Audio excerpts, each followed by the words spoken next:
Hizbullah mengklaim berhasil meluncurkan sejumlah roket melintasi perbatasan sebagai tanggapan atas serangan yang dilakukan oleh Israel yang menyebabkan kematian 2 warga sipil. Roket-roket yang diluncurkan pasukan Hizbullah terus menembus wilayah Israel. Mengapa roket-roket Hizbullah berhasil menembus pertahanan Israel yang dikenal sangat efektif itu? Klaimnya, sistem pertahanan udara Israel kehabisan misil setelah serangan Iran.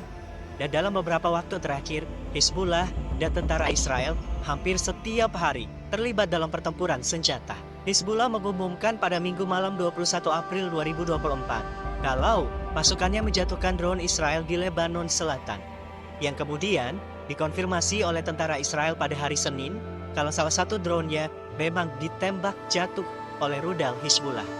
Drone yang ditembak jatuh itu adalah drone Hermes 450.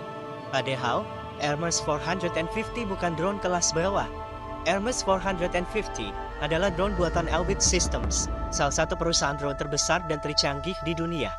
Hermes 450 adalah drone yang punya kemampuan multiperan, mencakup misi intelijen, pengawasan, pengintaian, dan serangan. Ditambah, adanya fitur kamera electro-optical yang memungkinkan akurasi penangkapan citra baik pada siang maupun pada malam hari. Sehingga, Hermes 450 bisa berperan untuk misi intersepsi udara, navigasi senjata artileri, pengumpulan intelijen, pengawasan tingkat taktis, dan patroli udara. Tapi, meski bisa bekerja secara autopilot, Hermes 450 tentu butuh panduan atau sistem navigasi inersia atau Universal Ground Control Station yang dikendalikan dari sistem radar agar posisi drone tidak melenceng. Spesifikasi mumpuni dari Hermes 450 karena bisa bertahan di udara selama lebih dari 20 jam. Sebagai drone mata-mata, kelebihan Hermes 450 karena tetap bisa membawa muatan ganda sekaligus dan bisa mendukung berbagai macam sensor dengan kapasitas maksimum 180 kg. Satu kelebihan dari Hermes, meski membawa muatan yang berat, drone ini tetap bisa melaju dengan kecepatan maksimum 176 km per jam, punya jangkauan maksimum sejauh 300 km, dan bisa mencapai ketinggian maksimum 5,49 km. Ditambah, drone ini juga mudah untuk dioperasikan dalam kondisi cuaca dan landasan pacu apapun. Dengan spesifikasi yang dimiliki, Hermes 450 salah satu drone termahal sekitar 2 juta US dollar atau setara dengan 32 miliar rupiah.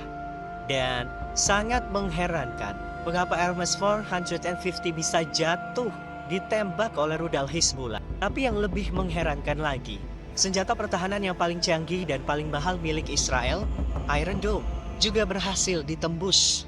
Kelompok Hizbullah mengklaim menargetkan baterai Iron Dome di dekat Beit Hillel dengan menggunakan drone bermuatan bahan peledak. Padahal, sejauh yang kita tahu, ini adalah sistem pertahanan yang terbukti sangat efektif selama bertahun-tahun.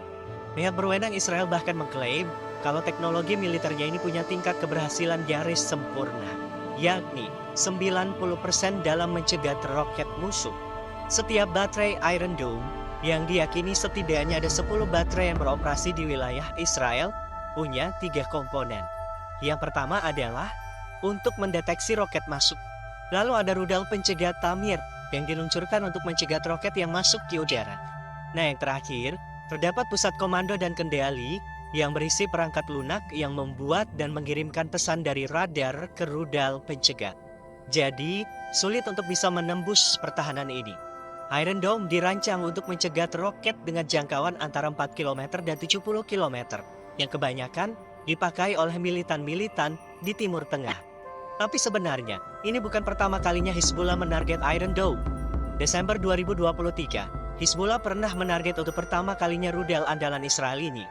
Kemudian, pada Maret 2024, sumber intelijen Israel menyebut kalau kelompok Hizbullah melakukan uji coba tembakan langsung ke sistem pertahanan rudal Iron Dome. Tes ini kemungkinan besarnya dilakukan dengan tujuan untuk menemukan lokasi baterai Iron Dome dan mencari tahu kelemahannya. Mungkinlah itu kenapa serangan yang dilakukan Hizbullah pada pertengahan April 2024 berhasil menembus Iron Dome. Alutsista Israel yang juga jadi korban dari tentara Hizbullah adalah kendaraan penggerak 4 roda militer kelas truk ringan, Hammer atau dikenal Humvee. Ini adalah kendaraan yang diproduksi oleh perusahaan asal Amerika Serikat yang terkenal dengan produk SUV canggihnya untuk segala medan.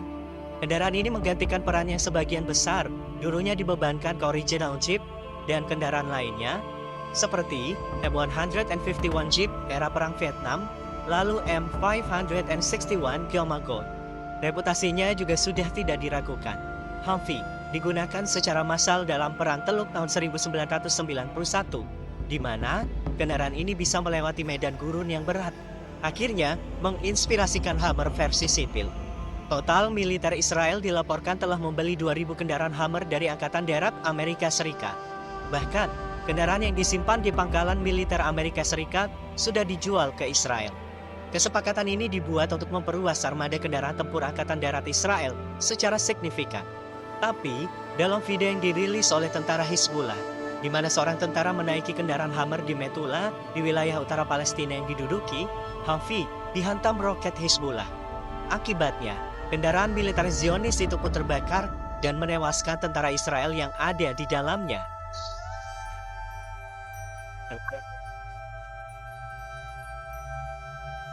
Bukan cuma menargetkan senjata taktis Israel, Hizbullah juga menargetkan sejumlah peralatan mata-mata Israel. Salah satu tujuannya adalah untuk melemahkan aksi Israel dalam memata-matai perlawanan Hizbullah. Karena tidak sedikit pejuang Hizbullah yang gugur setelah menjadi korban pengintaian Israel. Hizbullah yang menargetkan sebagian besar kamera dan peralatan pasukan militer musuh Israel di garis depan perbatasan Lebanon-Palestina membuat tentara Israel kehilangan banyak kemampuan untuk melihat dan memantau pergerakan tentara Hizbullah. Hizbullah kemudian menyebarkan rekaman yang menargetkan peralatan mata-mata Israel di banyak tempat. Mulai dari situs Al-Wazani dan Hanita, milik tentara musuh Israel di perbatasan Lebanon-Palestina. Peralatan mata-mata di lokasi radar tentara musuh Israel di peternakan Shebah Lebanon yang diduduki. Peralatan mata-mata di Ramta, kemudian pangkalan musuh di Meron di wilayah utara Palestina yang diduduki.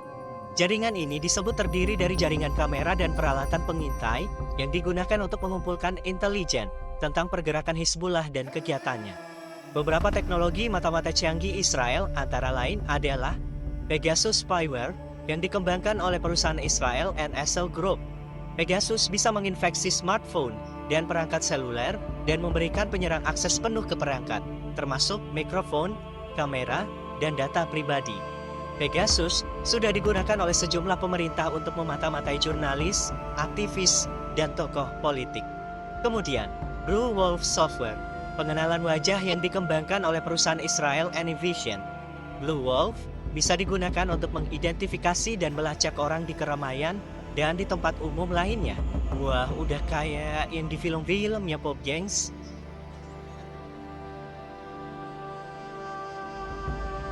Hizbullah juga merilis rekaman di mana mereka menargetkan tank Merkava di sekitar lokasi Metula di perbatasan Lebanon-Palestina pada 17 April 2024. Dan bukan cuma baru-baru ini. Tank Merkava yang harganya fantastis mencapai 64 miliar rupiah, terbukti tidak berdaya dalam pertempuran melawan Hizbullah. Padahal, tank ini disebut setara dengan kemampuan M1 Abrams, Leopard 2, dan Challenger 2. Merkava disebut berbeda dari tank lainnya. Mesinnya itu ada di depan, yang menambahkan lapisan perlindungan pada bagian tangki yang paling mungkin terkena benturan. Bagian belakang ada jalan menuju kompartemen lapis baja, yang bisa dipakai untuk mengevakuasi korban dan memungkinkan tank diisi ulang dengan amunisi saat berperang.